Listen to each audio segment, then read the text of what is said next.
Hi, everyone. Thank you for joining our second PFAS public information session. We are being recorded both visually and over audio. We have folks in the room and we have folks on Zoom and YouTube. So thank you to everyone for joining. And I'll just kick us off before I turn it over to Dr. James Todd. So we had our session last month with Dr. Laurel Shader, and we discussed how very high concentrations have been detected of PFAS in some places on Nantucket. And Dr. Shader's presentation, she let us know that 99% of people have PFAS in their blood. And so we have Dr. James Todd here today to tell us what that means for our health. And so I will just do a quick introduction to Dr. James Todd, and then I will turn it over to her. I'll ask that folks just hold their questions to the end, but hopefully we can have a good discussion with lots of Q&A at the end. All right, here we go. Dr. Tamara James Todd is a professor of environmental reproductive epidemiology in the Department of Environmental Health at the Harvard T.H. Chan School of Public Health. She directs the Environmental Reproductive Justice Lab, which seeks to investigate the role of consumer product chemicals, including PFAS forever chemicals, on reproductive and cardiometabolic health, as well as health disparities. Dr. James Todd takes a solution-oriented approach that includes running several randomized control trials to improve environmental health literacy of consumer product chemicals as a strategy to reduce risk of adverse health outcomes. She has served on the National Academies of Science, Engineering, and Medicine's Guidance on PFAS Testing and Health Outcomes Committee and has been featured in a variety of media outlets, including the New York Times Magazine. Dr. James Todd received her BS in molecular biology from Vanderbilt, her MPH in international health from BU, and her PhD in epidemiology from Columbia University. So with that, I am very pleased to introduce Dr. James Todd. Feel free to take it away. Can you all hear me okay? Great.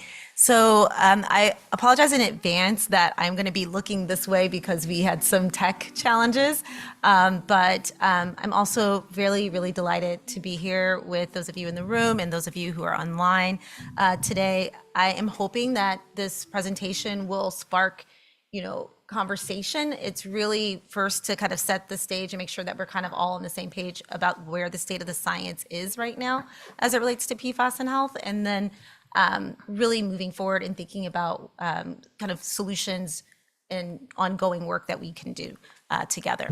But without further ado, I wanted to really make this presentation about thinking about health across the life course. I spend a lot of time thinking about how each time period in our lives, there might be a particular set of conditions that we may be particularly at risk to developing. And at the same time, sorry, Andrew, it's not working, so maybe I'll say, next slide.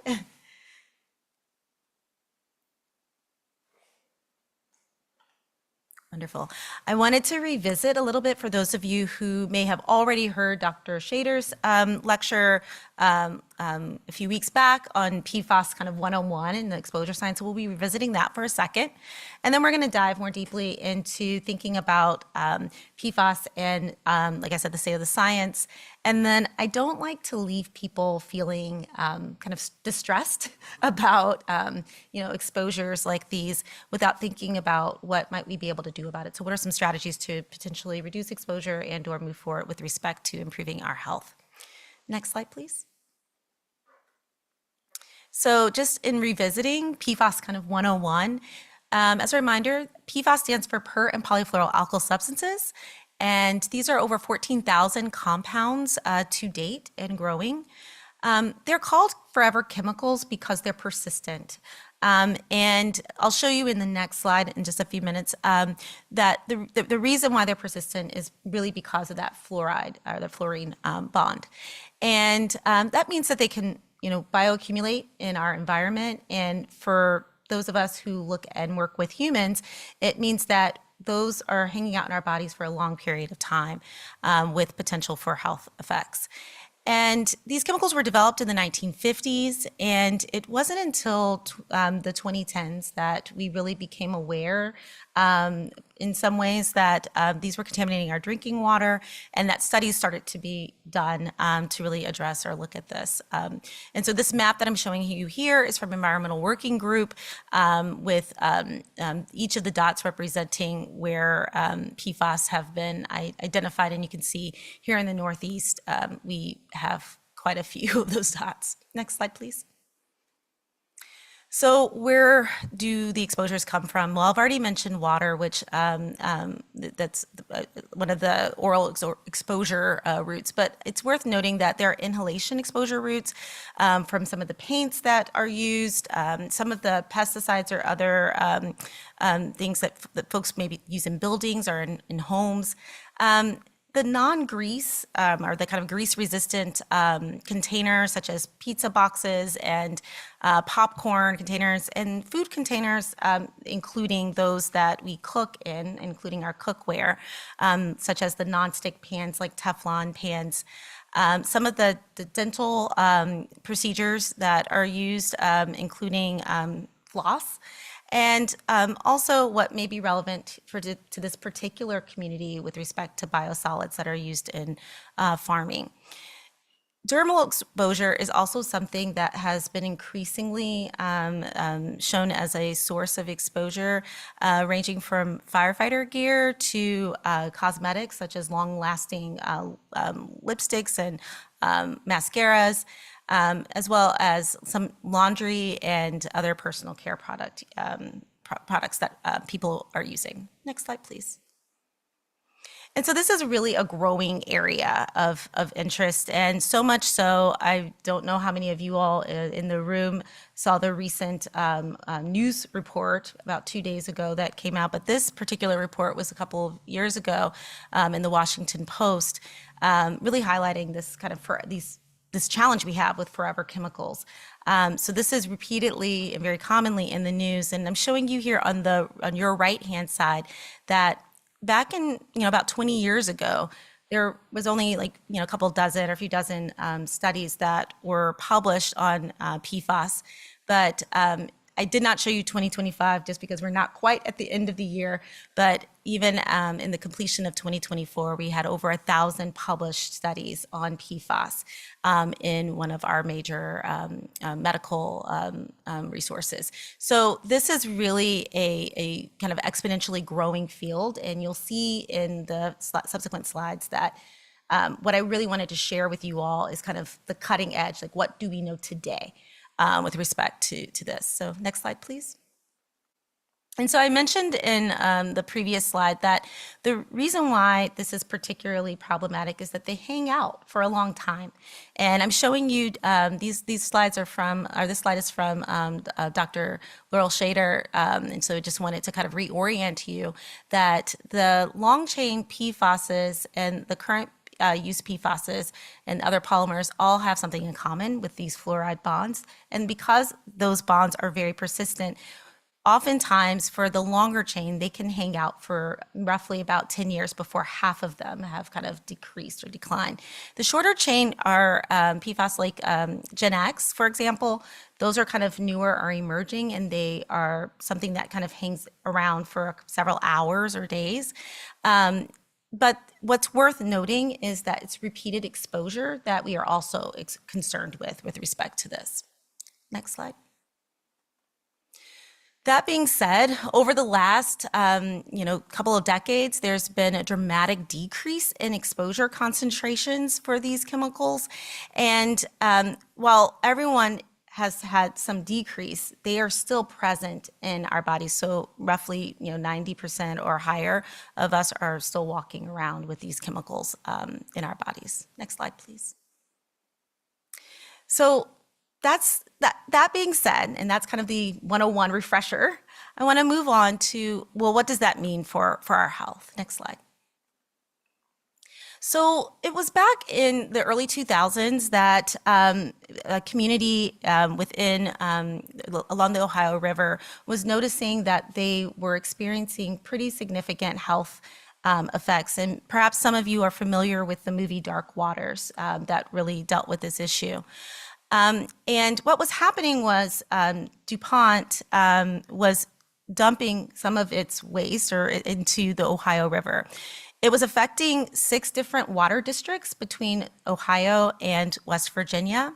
And when a lawsuit occurred as a part of the settlement, the courts decided that there would be a science panel that would be set up to evaluate the health of individuals that were impacted by this really unfortunate set of events. And so that panel, the C8 science panel, was set up. It was 3 investigators that were participated in this. And one of the key things, and I'll just say this whole idea of as a part of a settlement that there would be a science panel set up for this was very novel. But what is also really important is that they utilize this concept of probable link. So based on available scientific evidence, was it more likely than not that the link that they were seeing between, a particular health outcome was really due, in this case, to PFOA exposure. So I mentioned that there are over 14,000 different chemicals, but PFOA was one of these legacy long chain PFAS chemicals. And so they indeed took a look and evaluated a variety of health outcomes. Next slide, please.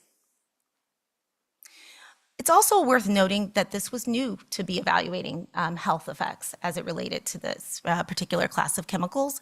And so I show this as like a tip of the iceberg of what they learned. So again, they're looking at one of 14,000. At the time, it wasn't that many, but it was certainly a lot of different chemicals.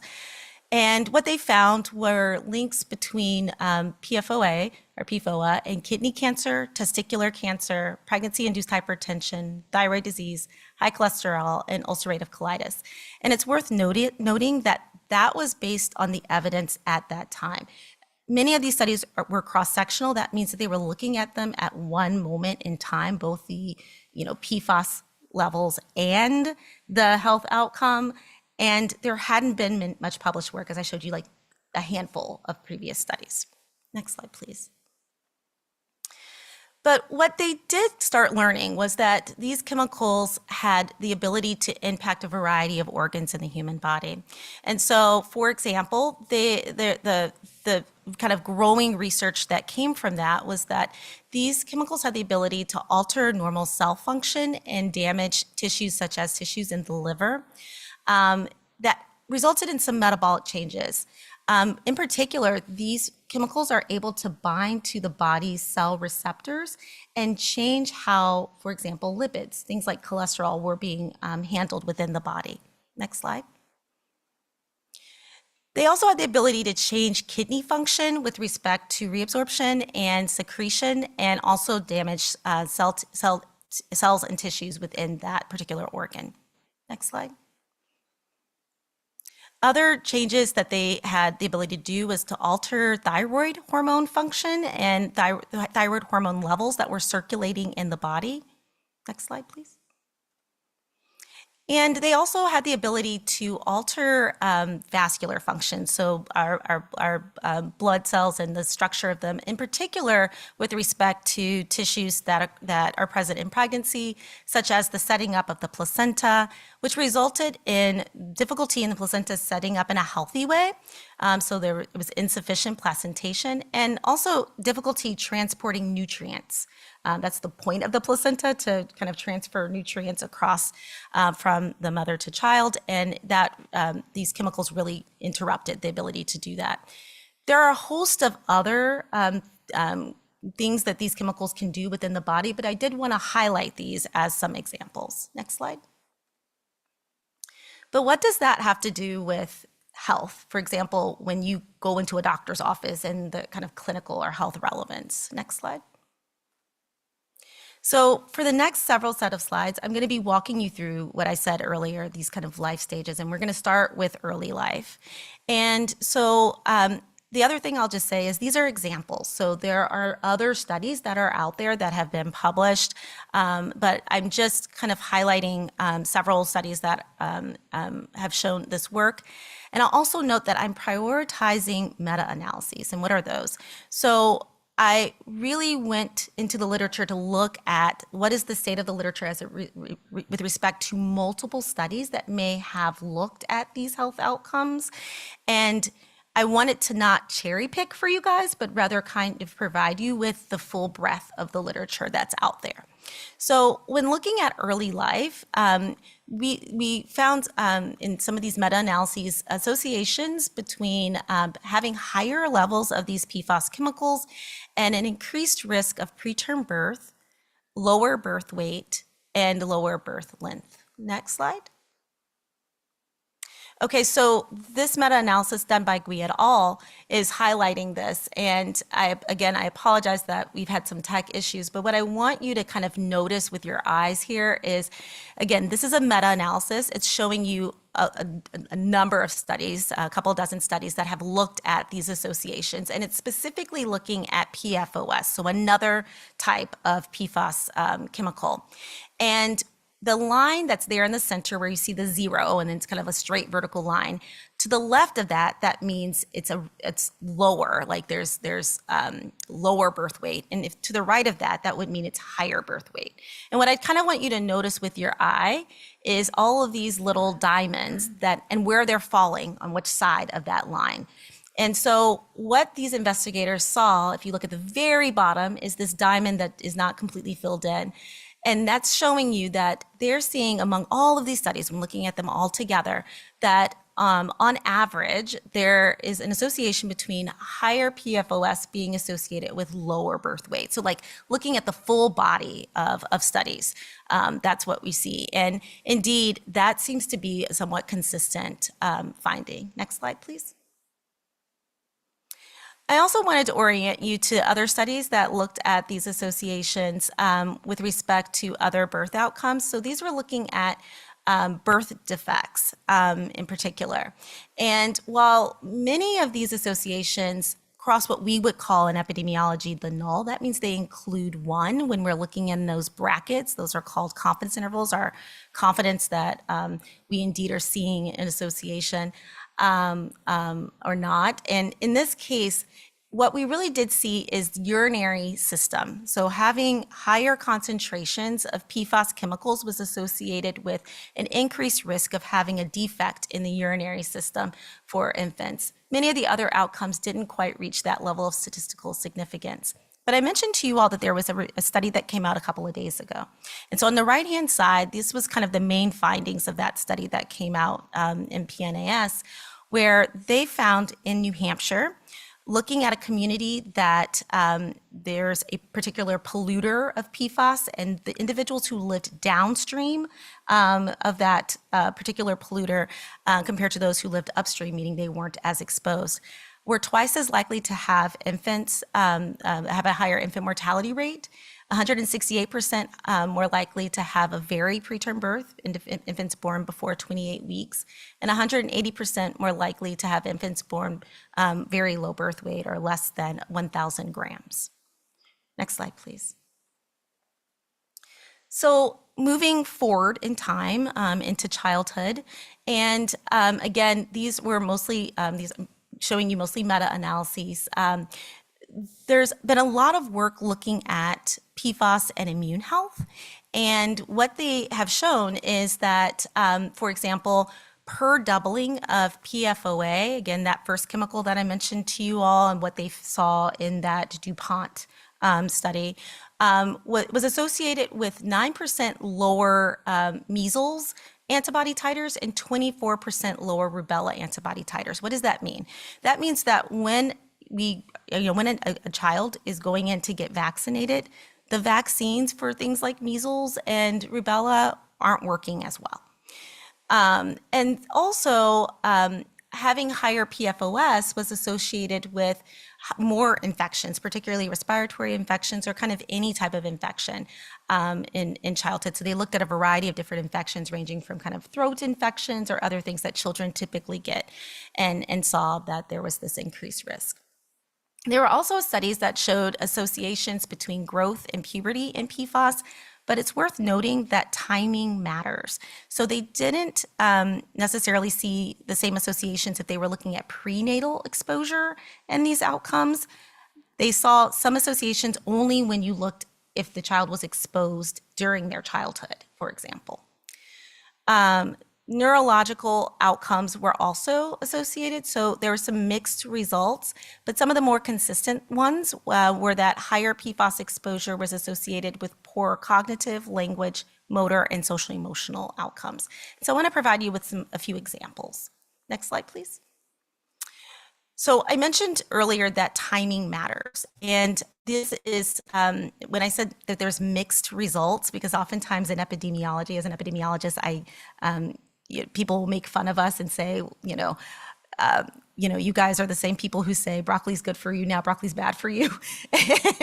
and that's not untrue, but what's worth noting is that in epidemiology, we're often looking at things in different ways.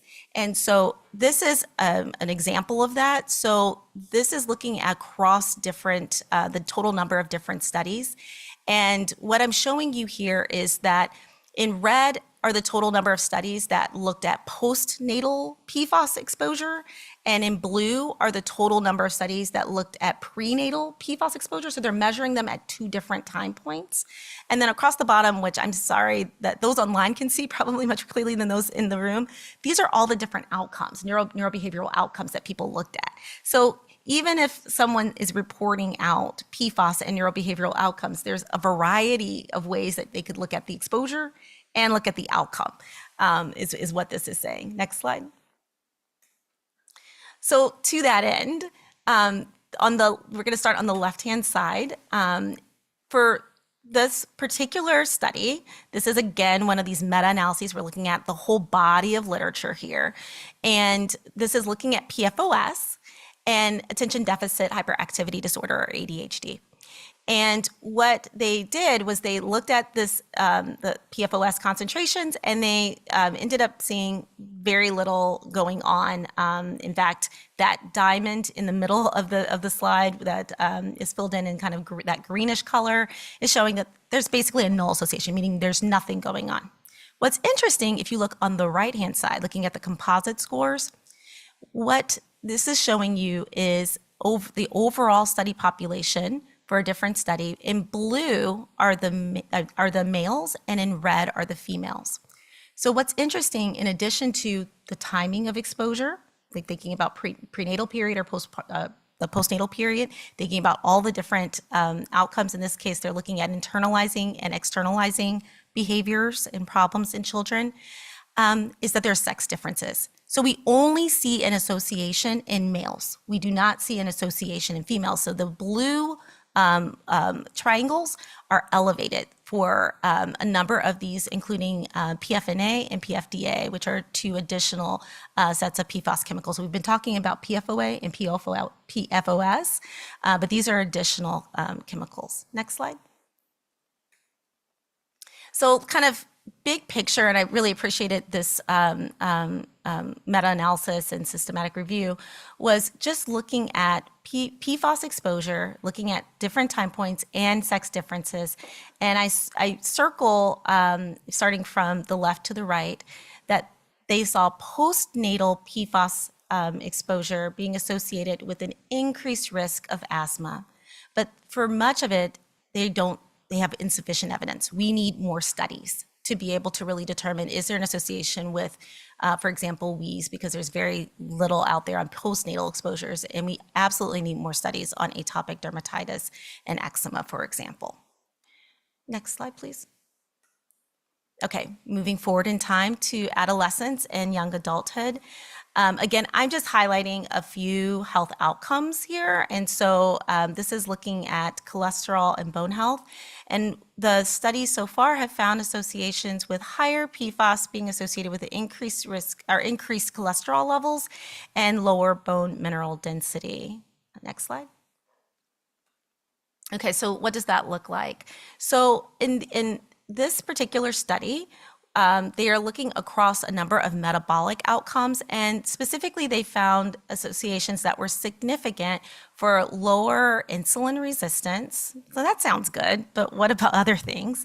Well, they see that TC stands for total cholesterol, so there was higher total cholesterol risk and higher LDL for those who had higher concentrations of PFAS. And these are children and teens. So that's really worrisome that even at a young age, people have higher cholesterol levels.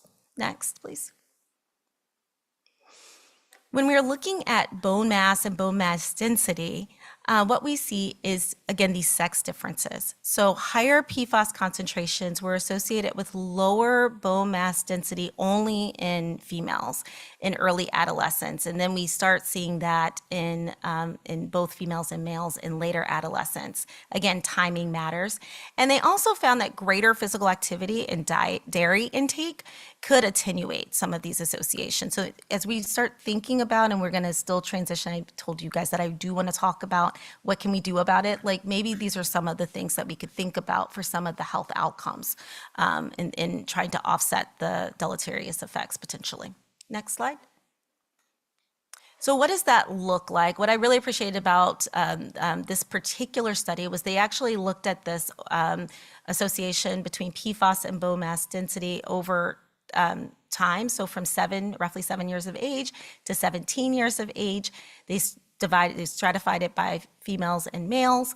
And what you're seeing here is they've looked at the blue dashed line represents people or individuals who had low PFAS burden scores, and the red represents people who had high PFAS burden scores. So you can see that there's kind of across, for females in particular, there's significantly lower bone density kind of across that 10-year period of time.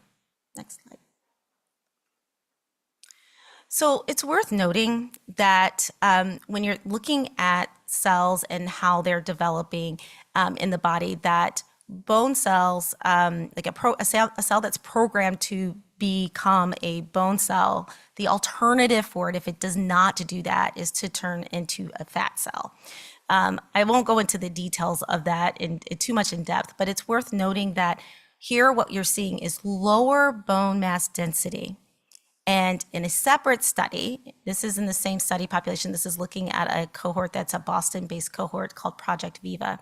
We see the exact opposite. So we see in this population lower bone density and an increased risk of obesity, okay? So these kind of counter each other.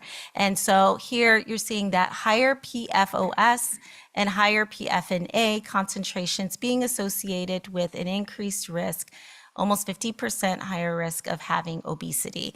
Again, in this kind of time period of kind of young adult, like late teen, young adulthood, which is, again, if you think about it, this is a time period where you don't want people to enter into their adult years already obese. You want to really think about what we might be able to do to mitigate that.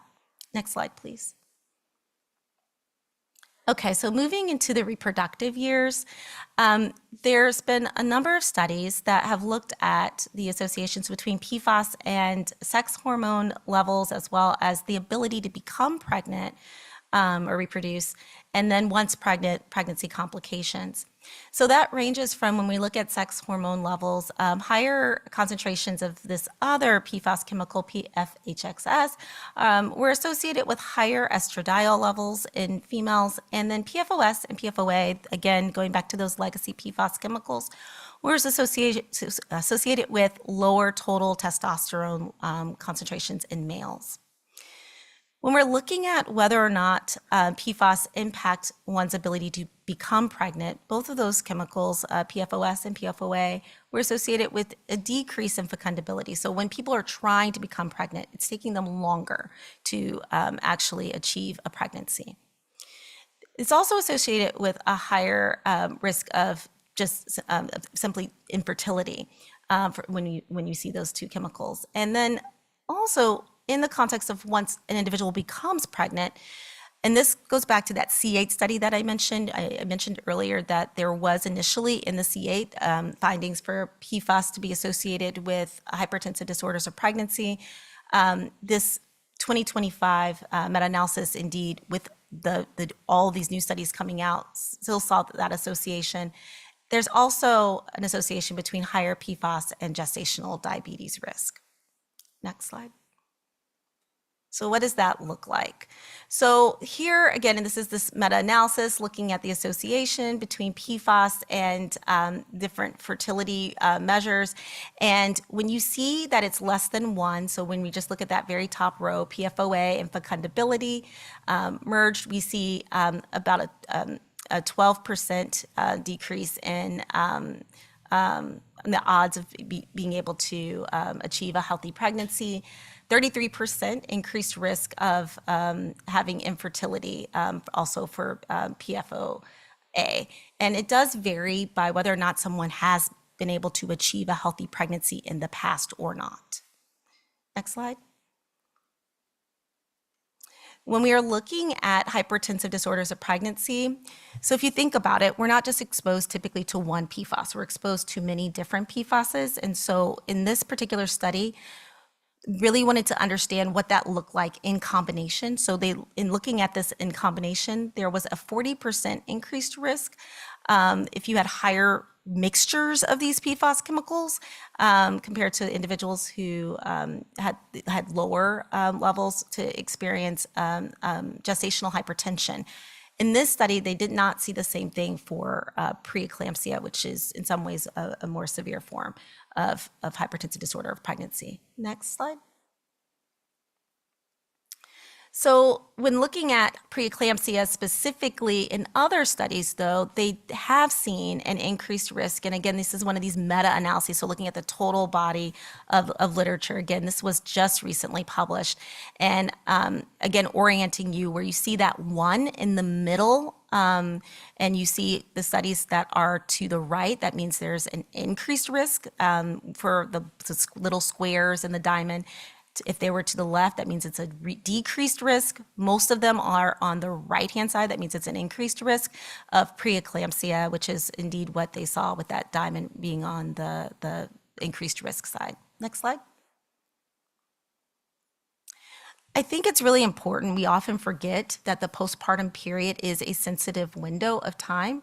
And it's a time period in which risk factor development is for cardiovascular disease and other factors is revealed. Next slide. So I wanted to highlight a few studies that actually looked at this. These are not meta-analyses. This is looking at a study, again, done in that Project Viva study population.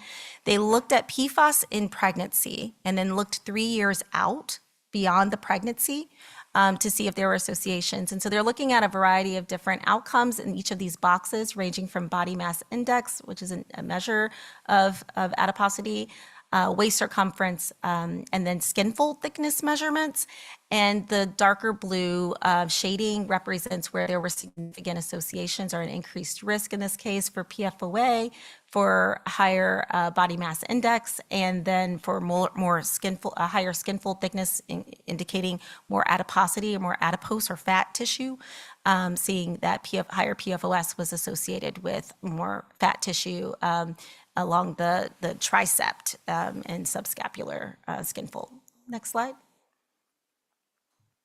Also seeing that same chemical, PFOS, was associated with higher systolic blood pressure in the 3 years after the pregnancy. Again, a time period that may indicate and be helpful in figuring out ways to prevent someone going on to having, for example, cardiovascular disease or obesity. Next slide. Okay, so now we're in midlife and later life years. And there are a robust number of studies here. I, again, am just highlighting some examples.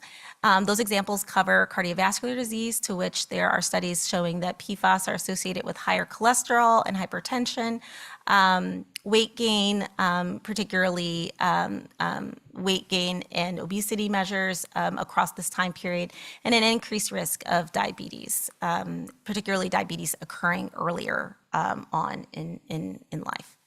Next slide.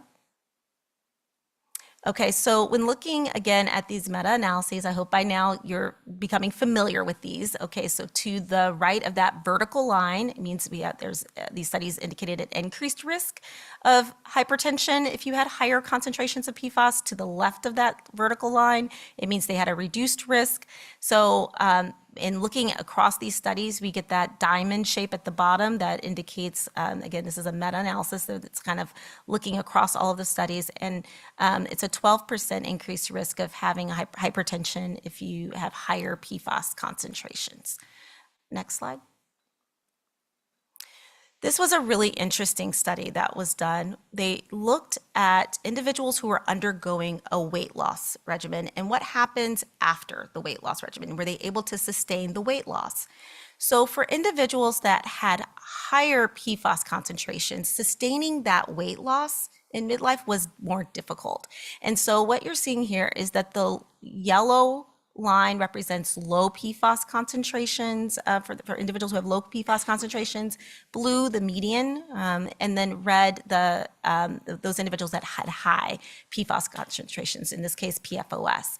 And so what I hope that you're able to see is over time, so going from 0 months from the end of that intervention to 24 months, what happens? And what's happening is that the red group, the ones that are high, particularly for women, are retaining less weight. Their weight is creeping back up again to what it was before. So on average, they lost less weight by the time we get out to the 2-year or 24-month time period. Next. So that was an intervention study, and we are looking here at an observational study. Remember I mentioned Project Viva, that was that pregnancy cohort that's based in the Boston area. And they've been following their study participants for the last 20 years. So PFAS concentrations were measured in pregnancy, but then 20 years later, we've been following them over time. And so we know what their weight is over that time period. And so we looked at PFAS in pregnancy and weight changes and body size changes across that 20-year time period.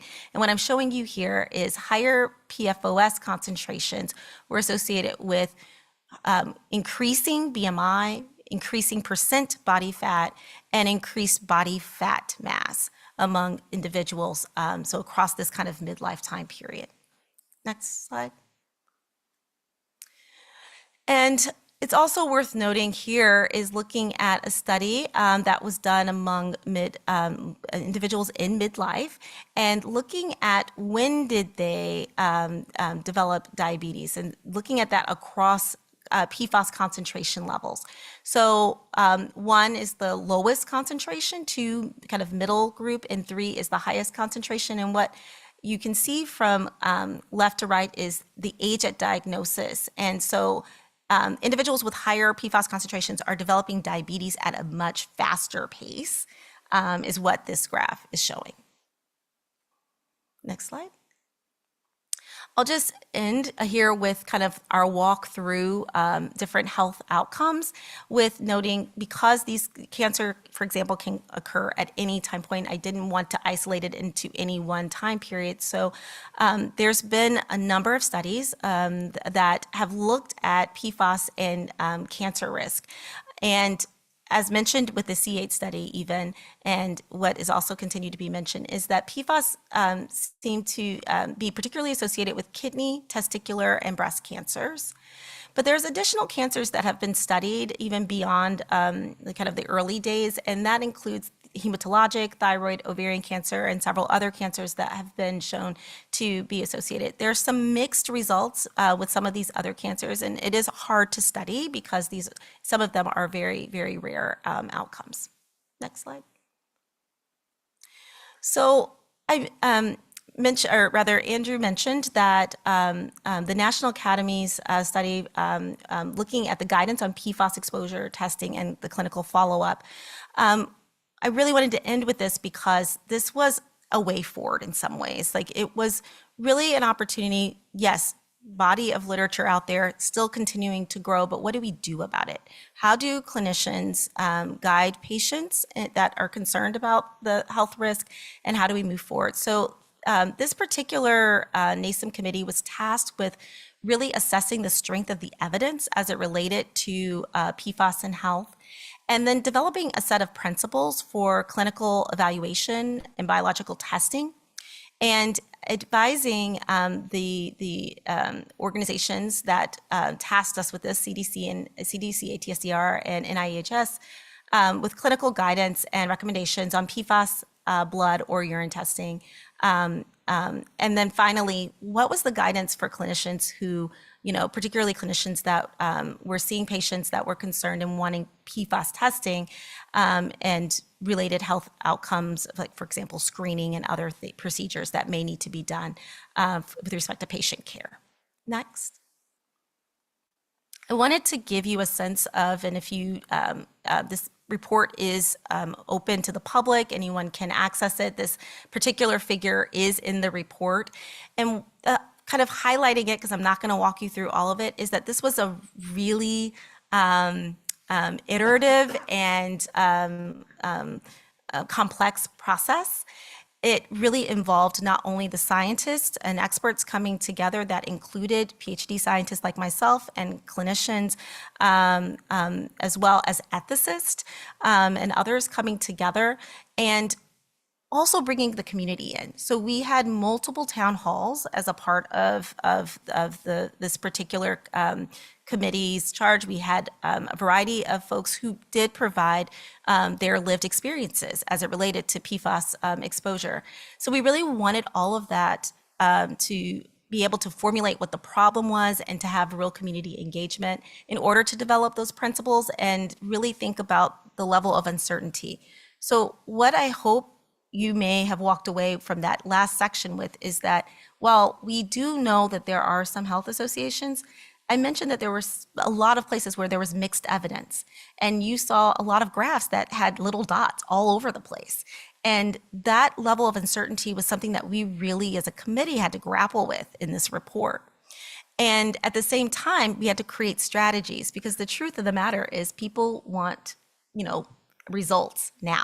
And so how do we think about that? And so developing strategies for reducing PFAS, making the recommendations about testing, and being able to also provide recommendations to clinicians who are seeing patients, particularly in high exposed communities, as far as, what might they do? And what's worth noting is that, and I say this often because I do work very closely with clinicians, particularly those in the pediatric environmental health specialties unit, is that in medical school and nursing school and many other kind of formal medical education programs, there is not environmental health. So the discussion or education around these chemicals is not something that's being taught, in kind of standard medical education here in the U.S. And so being able to figure out ways that we can have these discussions, particularly, as continuing medical education, is quite important. Next slide, please. So what the National Academies found with respect to this particular report was that there was sufficient evidence in looking at the kind of full body of literature for decreased antibody response. I mentioned that with respect to immune health in children, but that's also seen in adults. Dyslipidemia, so you heard me talk about cholesterol and other things. That decreased infant and fetal growth and increased risk of kidney cancer. And then there was suggestive evidence, which means that there's simply there were studies, and the studies seem to have done well, but we don't have enough studies, and there were still some mixed results. But there's enough to maybe suggest that there was an increased risk of breast cancer, liver enzyme alterations, hypertensive disorders of pregnancy, testicular cancer, thyroid disease dysfunction, and increased risk of ulcerative colitis. I'll note again that this was taking place. This study was published in 2022. So I showed you data from 2025. So as I walked you through this, so we had even more studies as I was walking through this. But at the time in 2022, this is where NASEM landed. Next slide. And so kind of getting back to, what was the guidance then? There's, thinking about this was really hard. There were no what's the cutoff? What would be a reasonable cutoff? We weren't sure, but in thinking about, based on the findings, there was this recommendation that, for individuals that had less than 2 nanograms per mil PFAS to kind of continue to provide usual standard of care. If it was between 2 and less than 20, kind of encouraging PFAS exposure reduction if a source had been identified, especially for pregnant individuals, given both what we were seeing with respect to infants and children, as well as what was being seen for pregnancy complications. And then, kind of this highest exposed group, really those individuals who had greater than 20 nanograms per mil, encouraging PFAS exposure reduction and being able to really think about that in the context of a host of conditions that may need to be screened. And I'll say that it's worth noting that a lot of the screening is kind of standard screening anyway, but really thinking about what are some of the things that might need to be reduced. Next slide. So to that end, strategies, how do you consider this in the context of these chemicals being, somewhat ubiquitous and people not knowing if they are necessarily being exposed? Next slide. So for those of you who were able to hear the previous talk with Dr. Laurel Shader, she made mention of, if not identical, ways in which you can reduce exposures, testing your wells if you have private wells, and or using filters for PFAS when possible, considering not using textiles that have stain resistance, choosing to or considering the ability to reduce your use of nonstick Teflon cookware and utensils, and considering eating more fresh foods and using fewer grease-resistant containers. When possible, using waxed instead of Teflon floss. And what's being shown in this picture, maybe doing more dusting or vacuuming to keep the dust down in your home. I'll note that in a study that was done by Dr. Joe Allen, for example, vacuuming regularly was one of the ways that we saw lower levels of PFAS in homes, for example, or in businesses. Next. Ways that you can get involved. So, again, this slide courtesy of Dr. Shader, let retailers know you want safer products. Oftentimes, this is something that comes up a lot in the work that I do, because we kind of work with a variety of consumer product chemicals. If you don't ask, they may not carry it. And so being able to say, we really would like this carried instead of this, or we're concerned about this, and it does make a difference. Support stricter chemical safety testing and learn and share information about avoiding toxics. So I hope that you all leave today being able to share out some of the information you may have learned here today, and that if you haven't seen that NASEM report, that we can make sure that you guys have a link to access that, to continue to educate yourselves. Ask about procurement of policies in your town and job. And so I hope, Andrew, you don't mind me saying that. Find out more about local organizations and state legislation. There's a lot going on. California and New York State have been really leading the charge, but I'm hoping Massachusetts will continue to do more, and then support local efforts to protect water quality. Next slide. So kind of the takeaways are that we're all exposed to PFAS, and it's in different places and different sources in different ways, and we are still trying to figure it all out. There is a lot of uncertainty, but we do know that there's connections between PFAS and a variety of health outcomes across the life course, including early life and during the reproductive years, as well as midlife. There is some guidance with respect to some of this that came from the National Academy's report, and there are some strategies for reducing PFAS exposure. And this is particularly, I think, important for high exposed communities and populations. Next slide. So this is the team that I have the wonderful opportunity to work with, as well as our funding sources for a lot of the work that we do. Some of that I presented here in the slide deck. And next slide. You can feel free to reach out to me if you have any questions, but I'm open to questions now as well. So thank you for your attention, and I look forward to a robust discussion around next steps.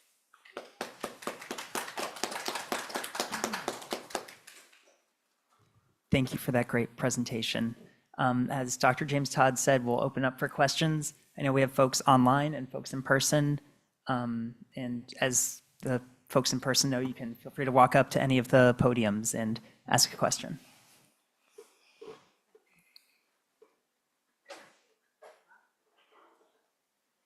Thank you very much. We are currently involved on island with a proposal to put in turf fields. And people say, well, the level's very low.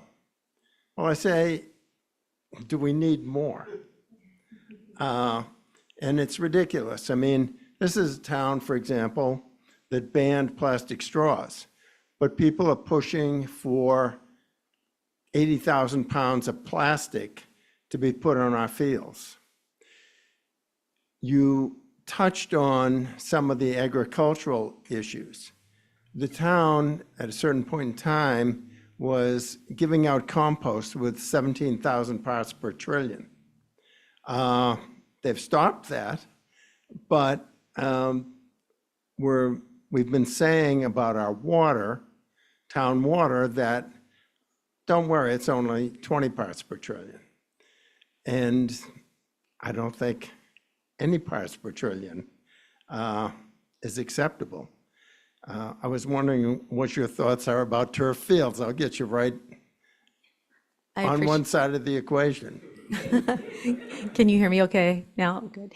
I appreciate the question, and I will say two things. One, I am not an expert in knowing whether or not there's any associations between the turf fields and the health outcomes. Certainly, there's been connection between knowing turf fields and looking at the exposure science piece of, associations with the, actual exposure levels. But what I think is a missing piece, and I don't know that we have to do the turf fields to know whether or not there's a health outcome, but I do think that missing piece of knowing whether or not it's linked to the health outcomes might be a bit of a hard place to kind of move from. To my knowledge, I don't know of any studies out there about that, but I do think it's important to figure out ways that we continue to reduce exposure and not add things that increase our exposure. So I am definitely in agreement with you that figuring out strategies, what are the alternatives? What are things that we can do that would not, make it particularly harmful? Particularly, I imagine children, other people are using those fields. What do we need to do to kind of protect health and not, continue to expose people to harmful chemicals? I think it's probably called grass. Which, if you think about it, and again, this is like where we had to like kind of struggle with it, like what are the chemicals that we use on our grass that may be also problematic? So what are the kind of risk benefit? And I'm not suggesting that we put more of something harmful on, but I think having the thoughtful discussion about, okay, if it is grass, what are we going to do to make sure that we aren't just, playing a game of whack-a-mole with ourselves? And, we have these luscious, beautiful grassy fields that have all sorts of harmful pesticides on them now that we're trading it off. So thinking, I would love to hear like what are the kind of next steps to making sure that, safer alternatives are being offered to folks who are in the community. Well, we're a sole source aquifer. So whatever you put on the grass is going to end up in our water. And I think it's probably easier to control things that we have used for thousands of years as opposed to PFAS in its many forms. A question, are you worried about, so we've got 6 that we really look at. How about the other 13,994? I'm in complete agreement with you. That's why I showed that tip of the iceberg slide, because there are so many that we're not studying. And a few years back, a colleague of mine, the two of us decided to do a study where we actually said, okay, we're going to look at what's called non-targeted methods. So if you look study after study, it's using very targeted. These are the 6, 8, 10 that we all commonly study and look at. But the methods have, evolved, and we can look at more.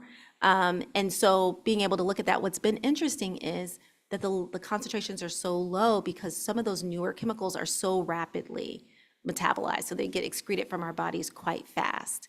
And so, yes, we're concerned. I still am concerned. Most of the chemicals I actually study are non-persistent chemicals, meaning they are rapidly metabolized in our bodies. And we do see health effects, because it used to be that people would say you're not going to see anything with something that's rapidly metabolized. But again, I go back to that repeated exposure piece. And so I think we have to start studying more and studying it differently than we currently do for some of these kind of more legacy, long-lasting chemicals. And DuPont knew about this a long time ago. They did. I pulled pregnant women off of the line dealing with Teflon. They knew about it. They knew about it. All right, I'm going to turn it over to Emily Molden, who's online. Emily, I'm going to, I think, unmute you. Hi there, thank you so much. I'm Emily Molden and I work for a local nonprofit, the Nantucket Land and Water Council. And I want to thank you for being here and making the presentation and to the town for facilitating this. I have a couple questions that maybe you could touch on. The first is sort of related to the question that Dr. Lepre just asked, and that was if you could just speak a little bit to the idea of regulating these chemicals as a class instead of individually.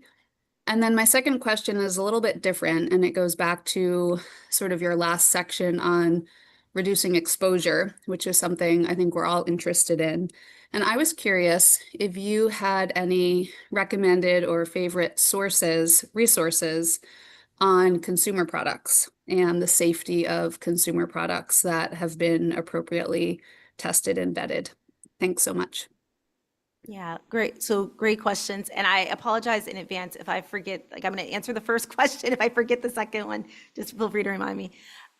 So with respect to like regulation as a class, I mean, certainly the EPA in thinking about the PFAS 6 and so on, in the original, like in the NASEM report, we talk about this too. I think there were, strategically, like there was an attempt to do such a thing. I think when you're talking about, the way we regulate things here in the United States, we do not utilize what's called the precautionary principle. And so it becomes really hard to, move our mark to, regulating a whole class based on the fact that the class may operate very similarly across different chemical compounds, as opposed to thinking about it as kind of a one-off. And I think that is challenging and problematic with respect to how we do policy here for chemical regulation.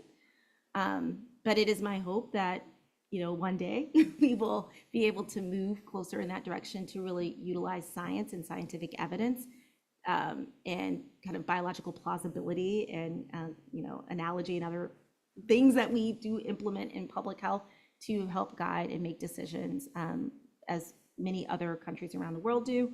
But that, yeah, I agree with you wholeheartedly.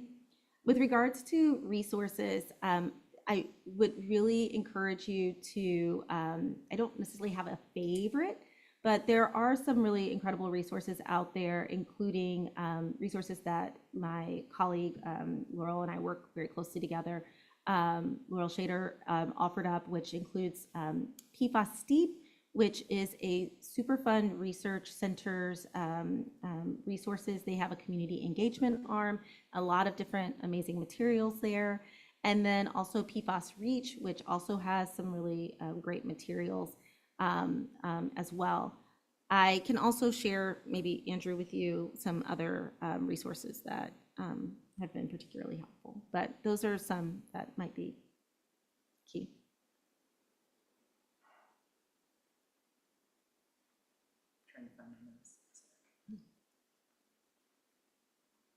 All right, I have Cheryl Nathanson online as well. Cheryl, I'm going to unmute you.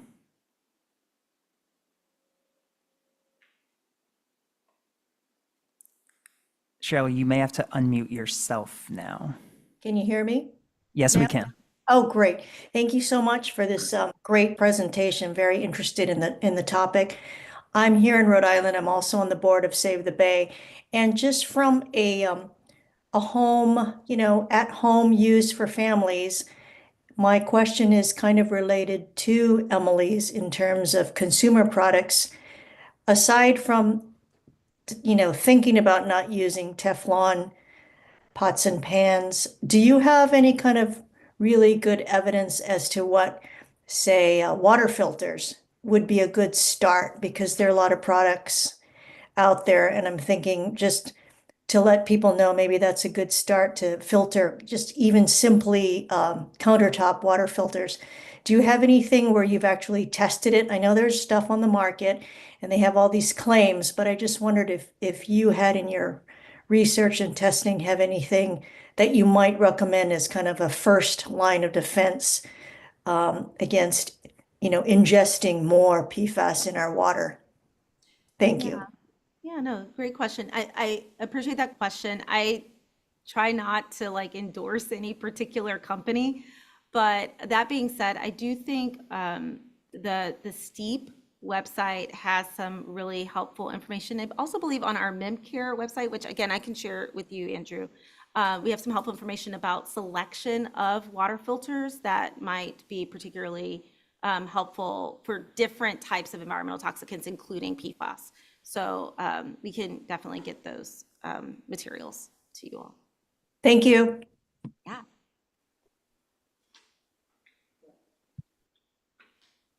Hi, thank you for putting this together. I have lots of questions, but I'll start with one of the questions that I think, I don't know if this is something you look into, but kind of curious about. I'd heard a little bit about epigenetics, and I was curious if you could explain more about that. And one of the reasons why I'm asking is my husband's a firefighter and he's had exposures to all types of chemicals. And so I guess two parts would be, one is, in these studies, are we looking at multiple exposures from many different chemicals and how that affects a person's body and outcome?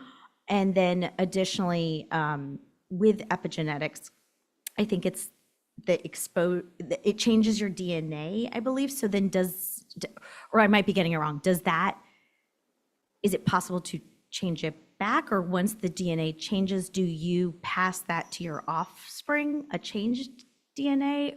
I could be messing everything up, but this was my understanding. And do we look at that in both women and men?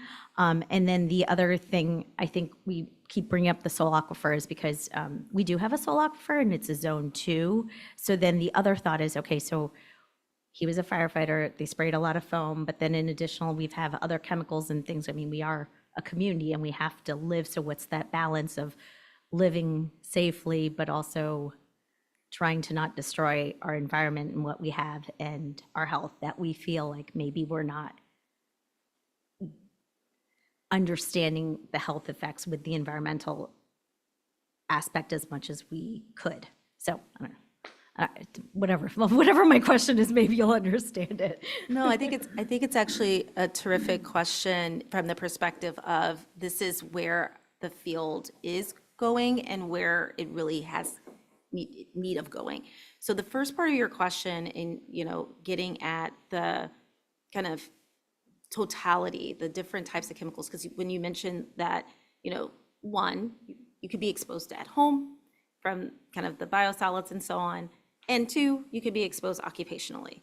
And those may be different types of PFAS and a variety of other chemicals that we're not even talking about here tonight, right?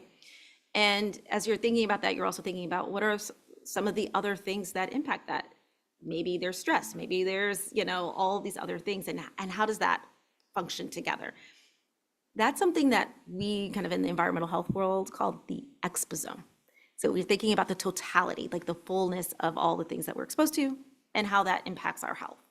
And the beauty of where science is now, we're just at the cusp, the beginning stages of being able to use these kind of machine learning, big data science technologies to start looking at those combined experiences. Historically, we haven't been able to do that because we didn't have our technology, our computers weren't really able to compute in that way.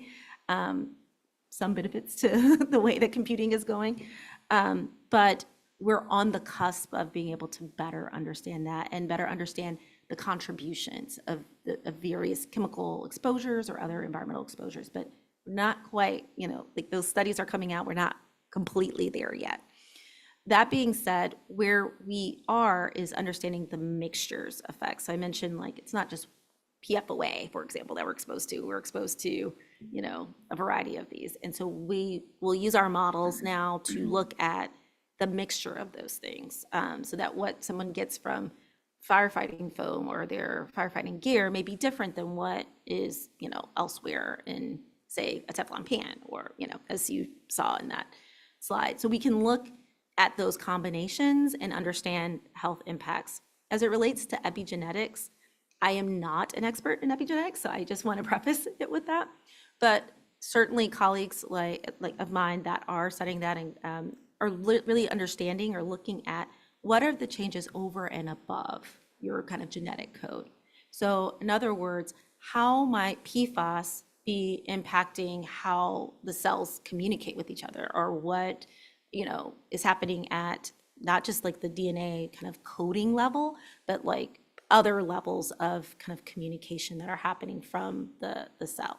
So I mentioned, for example, that the PFAS are able to bind to these nuclear receptors and change how the lipids are being handled. And that's one of the things that we think might be kind of contributing to higher cholesterol levels, even early on in childhood. So those might be at the epigenetic levels. And the question that you're asking about whether or not that is something that's kind of being passed from one generation to the next generation, and thinking kind of about multi-generational effects, there are people who are doing that work.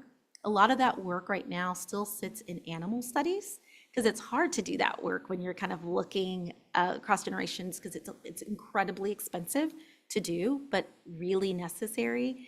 And understanding what's called transgenerational effects too, like, so not just from parent to child, but from parent to child to grandchild to great-grandchild. Do those things, are they sustained? And what happens, and this is the last part, sorry to give you a long-winded answer, intervention, like what you're hinting at is what happens for communities that may be a high exposed community if we were able to intervene. If we were able to somehow reduce levels, would that have an impact on the individual's health? And then importantly, would that have an impact on the future generations? Or are the changes that occur, are those permanent changes? And the reality is we don't yet know the answer to that question, but we're working on it. So it's really great questions. And definitely, again, I was hoping that we'd have a discussion like this, because I think that's really what people want to know, right? Like, if I can reduce my levels, will it actually have benefit on, kind of across the board? So. All right, I'm gonna unmute Sarah Wibson online. And Sarah, you may have to unmute yourself.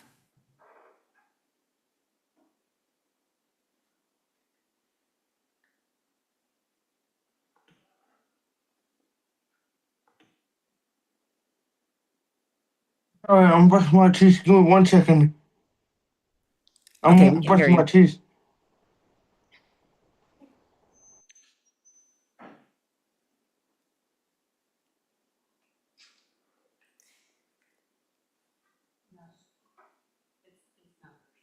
Okay. All right, go ahead. Hi, I think I, as well as a few people. Sorry, I said I am brushing my teeth. Give me 1 second. Okay, Mary, go ahead. So I'm a member of the Board of Health, and I am also someone who, one of the first wells that was, in the first round of testing, and I think Nantucket, they found some of the highest levels they've found in the state on Nantucket. My question is, I work at a school, and so I'm wondering about the vaccines and with my own children, because when we found out that we had PFAS in our water, we'd been living at our house for a year, and my 3-year-old had been drinking that water and getting his vaccines. And I also was pregnant with twins, so I wonder like how their exposure to that water, because I told my husband when we moved here, they have a sole source aquifer, they have the best water in the world, this is going to be great, why are you buying bottled water? And I was wrong. So I just wonder how that affects when I look at, like, I was reading about South Carolina and all of the measles, and even if they get all of the vaccines they're supposed to get and they've been exposed to this at a young age, how does that affect them being able to be protected? Yeah, it's a great question. So first of all, I just want to give you like the reason why vaccinations work is because many of us are getting them, right? So just to set the like, it's okay. Yes. Okay, so herd immunity is the goal. So that being said, there usually, there's a time sometimes, and you can maybe even speak with your pediatrician about like just getting a sense of whether or not you can have their titers tested for the antibodies, and just see if it's within the range that's expected, because it could be that it's totally within the range and you have that conversation, particularly in the context of like the guidance that NASM provided. So if, levels are higher, communities that are particularly high exposed communities, there's some additional guidance around that. That might be a starting place just to kind of, sometimes it's a peace of mind piece, like where I'm like, in that position, would it be helpful to like have peace of mind that like their titers are actually okay and you don't have to worry about it at all, The other thing is if I don't know, have you tested your water? Like, do you know if you're like, I mean, and it's okay if you Yes. haven't. No, the town test, we live by the airport, so when they found out about the wells at the airport, they our well was one of them, and they said, you're gonna be fine, the water doesn't flow that way. And my water ranged from 36 and a half to 42 parts per trillion over the course of a year. So we have town water now, which also has PFAS in it in a couple of the wells that are shut down and getting filters. But so I don't have it anymore. I more wonder also, like, for the whole town, we do have, I'm one of the school nurses, we do have herd immunity, but how good is that if all of these kids are drinking contaminated water that is preventing them from being immune?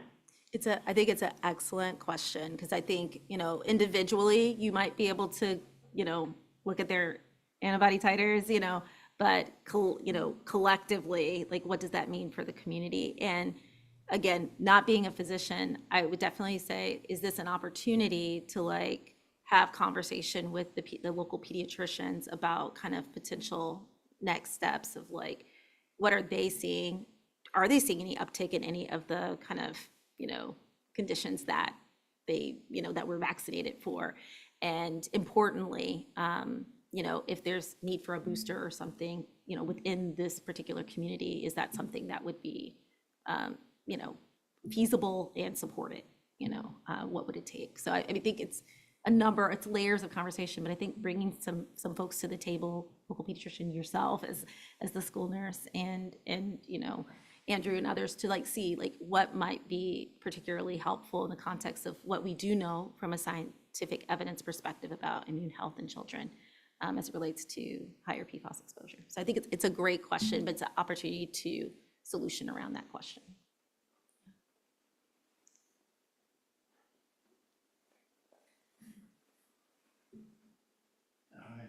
First of all, thank you and the town for your dedication to the subject and for the time for your presentation.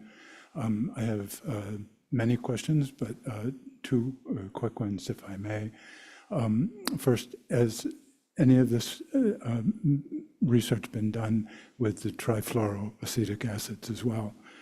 And secondly, does the town have a strategy for dealing with the waste stream from the filters, from the coats, from all the things that'll be, hopefully people will be disposing of? Thanks. Yeah, great questions. So for the first question, I am not as knowledgeable on that particular, like as far as like human health studies that are related to that, but I can certainly take a closer look and get back to you. I'm not familiar with like epidemiology studies looking at those particular compounds, but definitely can take a look and provide additional information to Andrew, and we can make those connections. With respect to, I think, what an important question, because you're really thinking about like the life course. So great.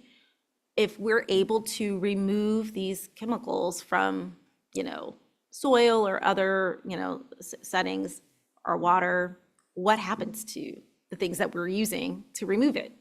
And where is that going? Are we just creating another problem, downstream? I was just speaking with somebody, and I think this is an area of like robust interest in the engineering field because they are really figuring out ways that they might be able to actually remediate these particular kind of, whether it's you're talking about filters or other devices where it can actually break apart the PFAS chains and make them essentially not functional anymore in that way. So that science is kind of underway in engineering, and it's my hope that, we'll see more of that. But I think this kind of cradle to grave, as we're thinking about, it's not just we're being contaminated or we're getting contamination from, point sources or from the consumer products, but what happens once we start removing them? And I think that, if we don't think about that, we're going to be, we're just going to push the problem down the line, right? So great question. It's happening. I think Northeastern and others schools are really vigorously working on this. Yeah. And I can speak a little bit to what the town's doing for the waste streams. Our wastewater treatment facility and our landfill all receive PFAS and have been receiving PFAS for a long time. And so we've been doing studies to figure out how much PFAS is going into our wastewater treatment facility, for example. And, we're not at the point where we're ready to treat the streams that go in and out, but, we're thinking about it and trying to develop a solution. As for the landfill, there's active study going on to figure out, if it is a source of PFAS to the environment.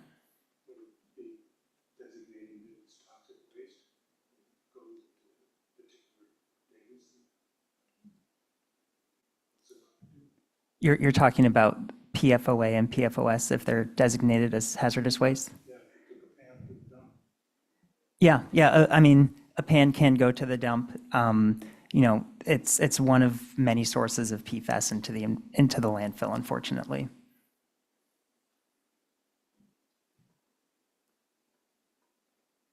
Any other questions? I see one online. So Bruce Mandel, I'm gonna unmute you. Well, thank you very much. Appreciate the presentation. I'd like to just perhaps add a little bit to the most recent discussion there about the landfill. Part of that history is the town has been directed to clean up their unlined landfill, and they've spent quite a bit of money and a number of years to do it, and we're given 10 years to do it by Mass DEP. And they didn't complete it. They were given another 5 years, and they didn't complete it. And now Mass DEP is not pursuing the completion of the mining of the unfilled landfill, which is full of PFAS-containing materials that unknowingly the island disposed over there over decades. Waterproof carpeting, all kinds of things, Teflon pots and pans, they're still sitting in there.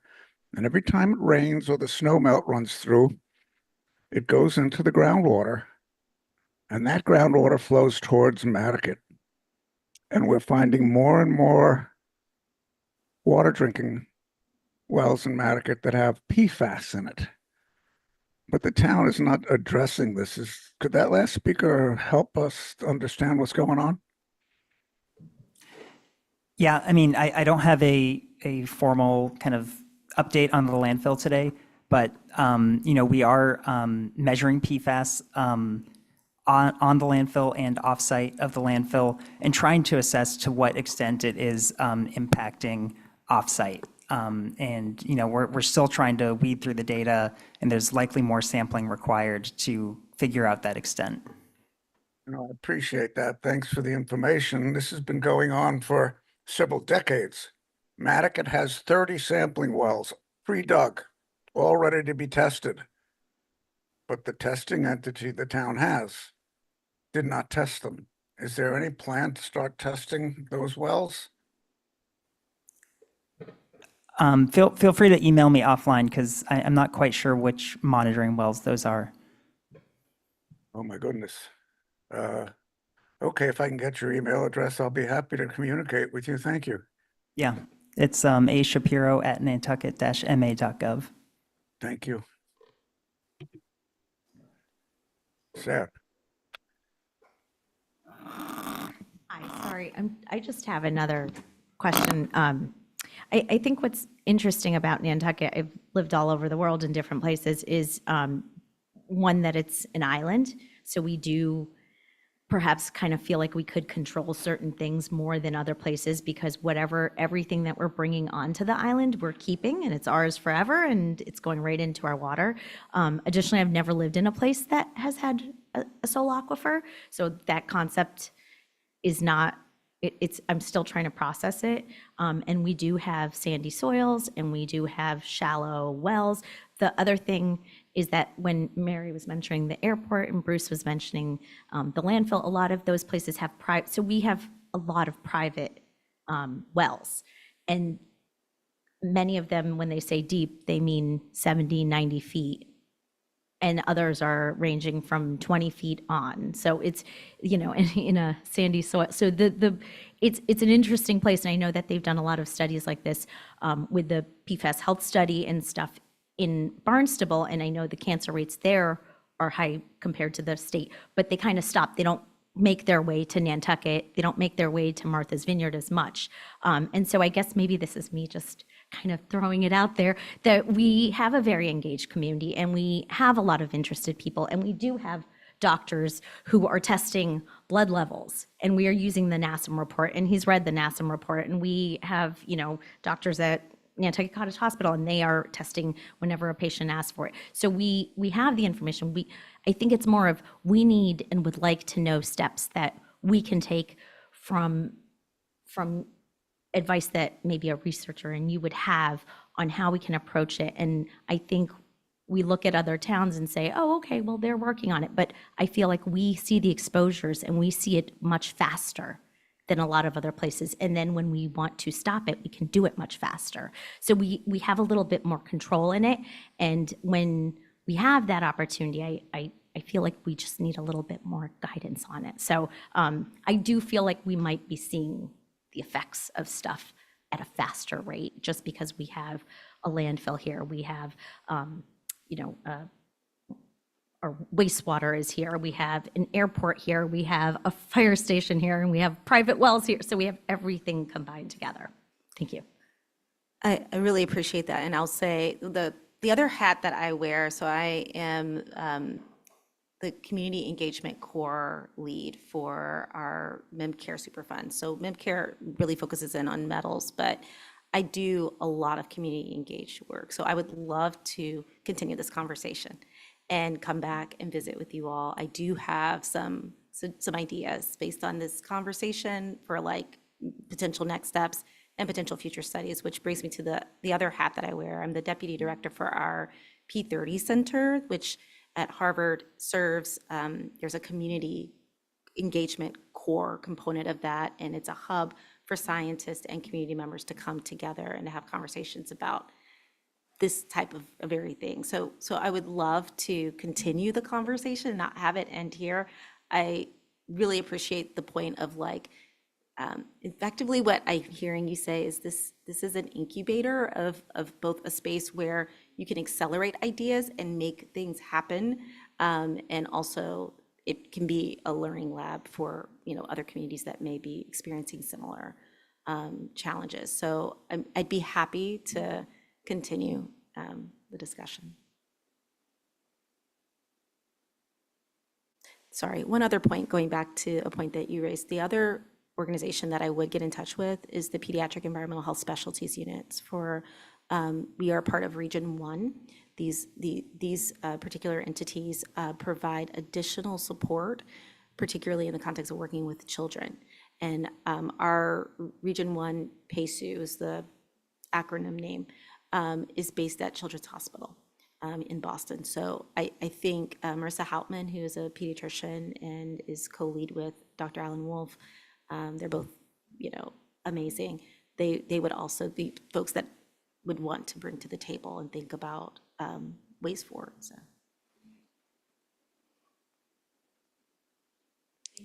Yeah. Any other questions online or in person, of course? All right, well, with that, I think we'll wrap it up.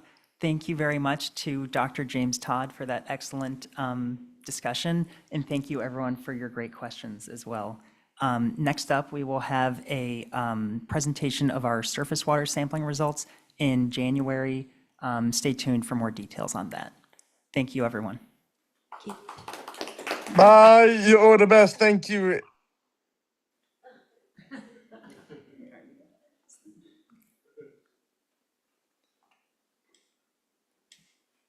Thanks, So, shut up, all right? No, I'm just happy. I'm enjoying this, okay?